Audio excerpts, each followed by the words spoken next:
Você tá enrolado, atolado de trabalho até o pescoço? Por que não delegar tarefas chatas, maçantes ou até demoradas para uma inteligência artificial? Que tal ter um assistente 24 horas por dia que te dê boas ideias e acelere processos? Exemplo, olha uma sacanagemzinha boa que fiz nesse vídeo aqui. Na One Pro IA da Adapta, fiz 2 pedidos.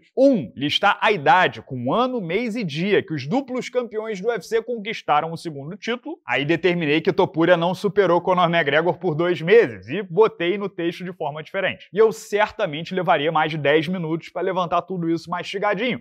A idade dos 10 duplo campeões. 2. Botei o roteiro inteiro dessa resenha na Adapta One e pedi sugestões de títulos chamativos com no máximo 70 caracteres pro YouTube. Acredite, eu já tirei muita ideia boa daqui. E na Adapta você tem 15 ferramentas premium pelo preço de uma. Eu tô falando das maiores, GPT, Gemini, Grok, DeepSeek e a própria One Pro da Adapta que escolhe qual das ferramentas vai fazer o serviço. O melhor é que você não tem nada a perder. São 30 dias para testar e pedir a grana de volta caso não funcione para as suas necessidades. Até os cursos dos caras dá para testar. E se inscrevendo até o próximo domingo, dia 6, ainda rola um presentaço que não tá à venda em nenhum lugar, exclusivo para o público do 6 Round. Testa, pode te ajudar e muito. Link para Adapta na descrição e no comentário fixado. Vamos falar de Charles do Bronx e Ilia Topuria.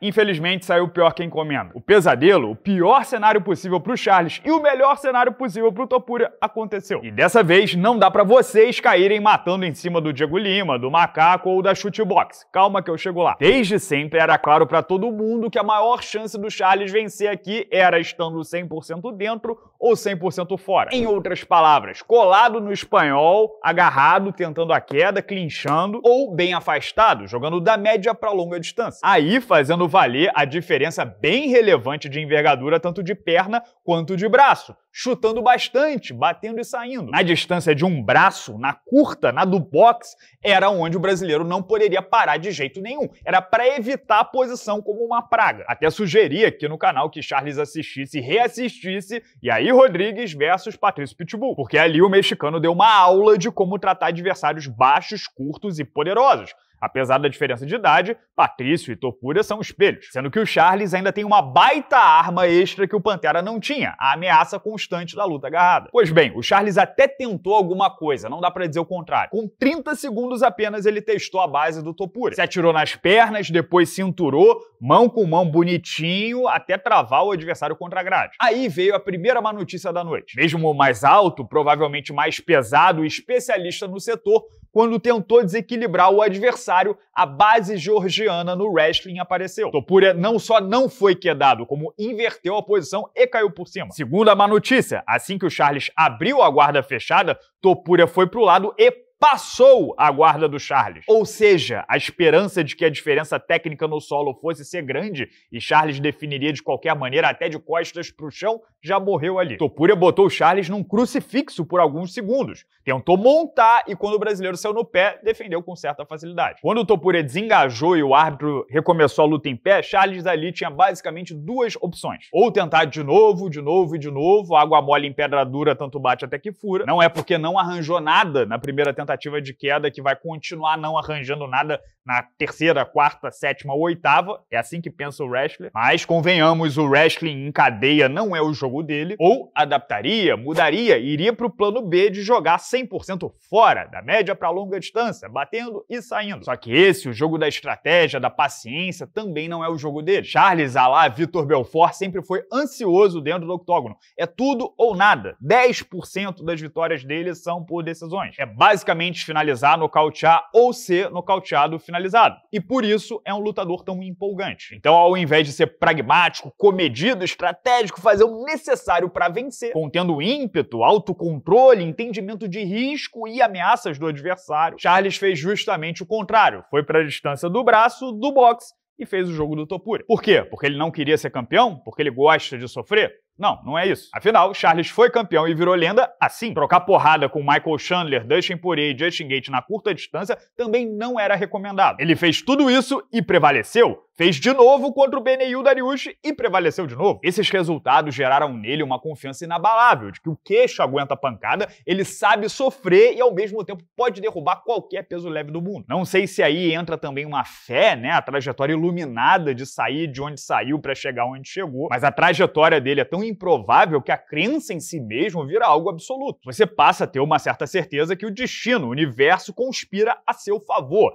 Entra ali no tiroteio que vai dar certo. Adiciona, né, outra camada de confiança, quando a racionalidade pura e simples levaria o cara a pensar que não é uma boa ideia, com quase 36 anos, quilometragem muito alta, principalmente considerando os últimos anos, entrar naquele concurso de macheza no melhor estilo eu bato, você bate, vamos ver quem cai primeiro, contra adversário quase 8 anos mais jovem, com quilometragem baixa, rápido, extremamente preciso e poderoso. E não dá pra culpar os corners, porque os caras berravam em plenos pulmões, cadê o frontal, cadê o frontal? Na esperança que Charles ouvisse, desse uns passos atrás e estabelecesse a distância do chute. Mas não, o cara viu vermelho e foi no instinto. O caos sugou, atraiu mais uma vez e o resultado foi diferente. Eu digo que foi uma decisão, um impulso 100% do Charles, porque aquela pergunta se o poder de fogo do Topuria ia converter bem para o peso leve já tinha sido respondida até aquele ponto. Foi na primeira interação com 10 segundos de luta que Topuria botou jab direto e já abriu um corte no supercílio do brasileiro. É só notar que quando foram ao chão 20 segundos depois,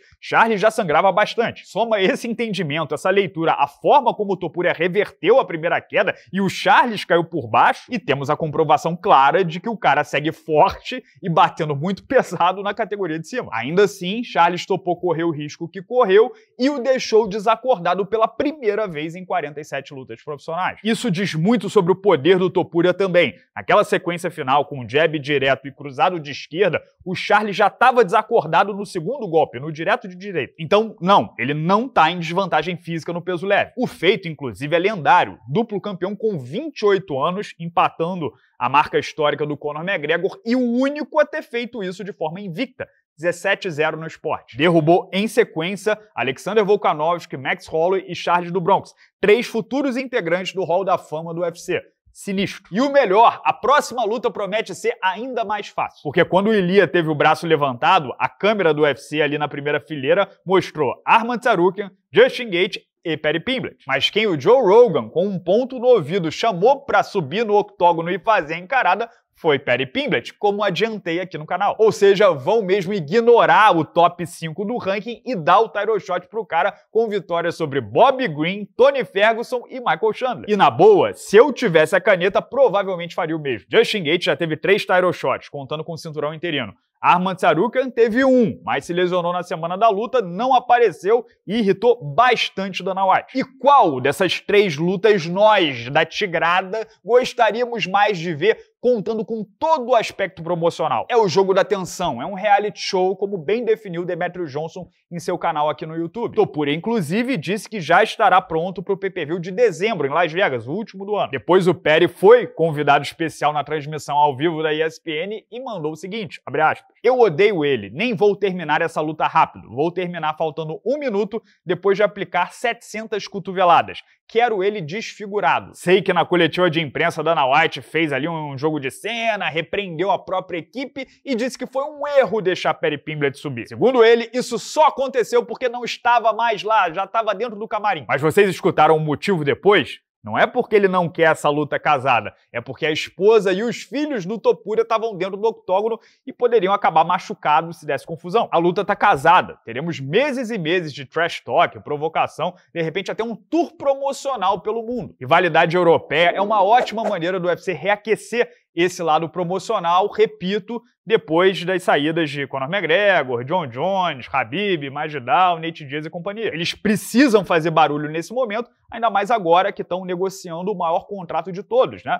o de direitos televisivos nos Estados Unidos. Não sei se Arman Tsarukyan e Justin Gaethje topam se enfrentar, mas seria prudente que topassem, senão vão mofar. Vi muita gente, inclusive o Joe Rogan, pedindo pro Islam Makhachev voltar imediatamente, já fazer ele versus Topuria em dezembro. Não vai rolar. Primeiro porque Islam versus Jack Della Maddalena já tá fechado para novembro, pay-per-view em Nova York, no Madison Square Garden. Segundo, que o plano do UFC é bem claro, é criar o Topuria e o Makhachev paralelamente por hora, não colidir os dois. Enfim, ontem o Topuria virou a maior estrela do UFC em atividade, sem qualquer dúvida, tá para bater 11 milhões de seguidores só no Instagram. Agora, sobre o futuro do Charles, vou falar num vídeo posterior. Por enquanto, esses foram apenas os meus 2 centavos, o meu ponto de vista. O que vocês leram? O que vocês acharam de Ilia Topuria versus Charles do Bronx no UFC 317? Quero saber a sua opinião. Comenta livremente aqui embaixo no vídeo. Se puder deixar o joinha, clicar no like ou até no botão hypar, ajuda muito a gente com o algoritmo